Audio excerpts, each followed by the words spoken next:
العالمين والعاقبۃ للمتقین والصلاۃ والسلام علی سید الانبیاء وخاتم المرسلین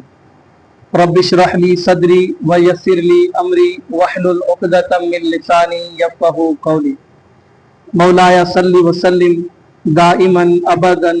علی حبیبک خیر الخلق کلہم اعوذ باللہ من الشیطان الرجیم بسم اللہ الرحمن الرحیم 12 سپارو سورہ یوسف انشاءاللہ العظیم سورت جی 3 رکوع کی تلاوت ترجمہ تھی. وقال الذي اشتراه من مصر لامرأته اکرمی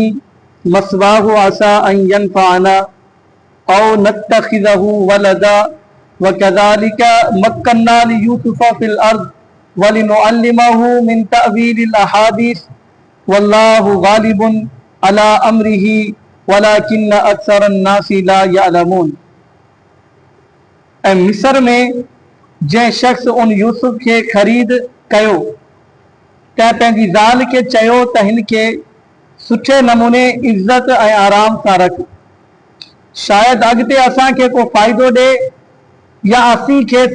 پٹیلو کرے رکھوں اہڑی طرح اساں یوسف کے زمین مصر میں جائے دینی تے جی اسی کے معاملن روزمرہ جے واقعات اے خوابن وغیرہ جی حقیقت سمجھن کی تعلیم دیوں تو ہن میں پیغمبرانی بصیرت پیدا تھے اے اللہ تعالیٰ پنجے سبنی رتن اے کمن تے غالب ہے پر گھنا مانو ان گال کے نتھا سمجھن. ان کا پیری یوسف علیہ السلام جے کسے کے بیان کیو ویو بدایو ویو تو کیڑے طریقے سان یوسف جے بھائرن کھیس قتل کرن جی سازش رچی کہڑے طریقے سے ان کے خوہ میں اچھلائے پھٹو کرے ویا پو جڈا اتاں کھا ایکڑو قافلو آیو انہیں ننڈڑے بار کے ان خوہ ماں کڈیو اے پوئے انہیں کے وٹھی کرے مصر میں داخل کیو. ہاں اج جے جیکو سو درس میں ایا گال بدائی تھی بنے. ہاں یوسف علیہ السلام جڑا مصر میں آیا تو پو اتے جیکو سو انہیں جی بولی لگی مانن انہیں کے خرید کیو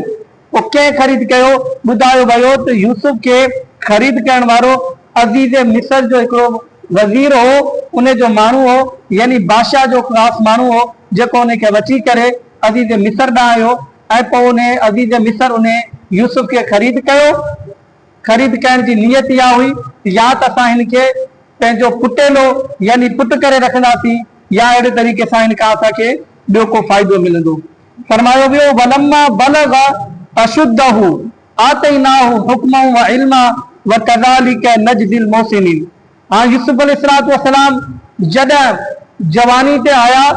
لڑکپن میں نکری کرے وڈا تھیا اللہ جل شانو فرمائے تو یوسف پہ جوانی کے پوتو تو اساں کے دانائی علم سا نوازیو اساں نیکوکارن کے بھلارن کے سندن بھلائی جو اڑو ہی بدلو ڈیندا آہیوں. وراودت التی هو في بيتها عن نفسه وغلقت الابواب وقالت هيت لك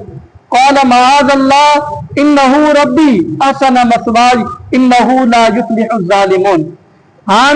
یوسف علیہ السلام اوے پیغمبر ہوا جن کی اللہ جل شانہ تمام گھروں حسن عطا فرماયો ہو تمام گھرا حسین و جمیل ہوا جے گھر میں پرورش پائے وڈا تھیا جے بادشاہ جی گھرواری جے کے پنجو پٹیلو کرے رکھیو ہو انہیں یوسف سا بدکاری جی نیت ارادو کیو انہیں جے بارے میں بدایو ویو جے عورت جے گھر میں ہو رہائشی پذیر ہو تا کھیس ورگلائن لگی ایک دیئے گھر جا دروازہ بند کیائیں چون لگی تا اورے آؤ یوسف چاہو تا معاذ اللہ جی پناہ بے شک مجھے مربی مجھے سنبھالیندڑ یعنی تو جے مرس مجھے تمام سچے نمونے رکھو آئے آؤں ایڑو کم کیے تو کریا یقیناً ظالم کدھا کامیاب نہ تھیندا.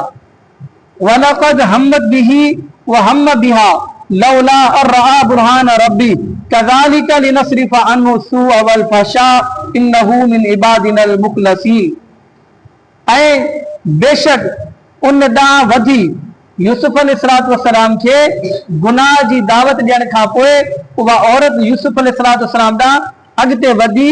ऐं नापाक इरादो करे चुकी हुई ऐं हू यूसुफ बि उन ॾे वधे हा या इरादो करे हा जेकर पंहिंजे रब जो बुरहान दलील या निशानी न ॾिसे हा। इहो इन ई करे त जीअं असां बदी ऐं बेहयाई खे उन खां दूर करियूं। बेशक हू असांजे मुख़लिस बाननि मां हो। यूसुफ अलैहिस्सलाम केरु हुआ? अल्लाह जा पैगंबर हुआ। याकूब अलैहिस्सलाम जा पुट हुआ। अल्लाह जल्ल शानहू खे नुबुवत अता फरमाई, उन सां गॾोगॾु उन्हनि खे ख़्वाबनि जी ताबीर जो इल्म बि अता फरमायो ऐं उन्हनि सां गॾोगॾु उन्हनि खे खेनि हुस्न जमाल बि अता फरमायो हो। हाणे जॾहिं आज़माइशन मां निकिरी करे हिते पहुता त उन औरत उन्हनि खे गुनाह जी दावत ॾिनी त उन गुनाह जो इरादो कयो। यूसुफ अलैहिस्सलाम जे बारे में अल्लाह जल्ल शानहू फरमायो जेकर अल्लाह जी बुरहान ऐं दलील अल्लाह जी मदद ऐं नुसरत उन्हनि ॾे न हुजे हा त हू बि यकीनन उन बुराई ॾांहुं मुतवजह थियनि हा। लेकिन अल्लाह जल्ल शानहू पंहिंजे मुख़लिस ऐं ख़ासि बाननि जी हिफ़ाज़त फरमाईंदो आहे त यूसुफ अलैहिस्सलाम जी बि हिफ़ाज़त कई वई। फरमायो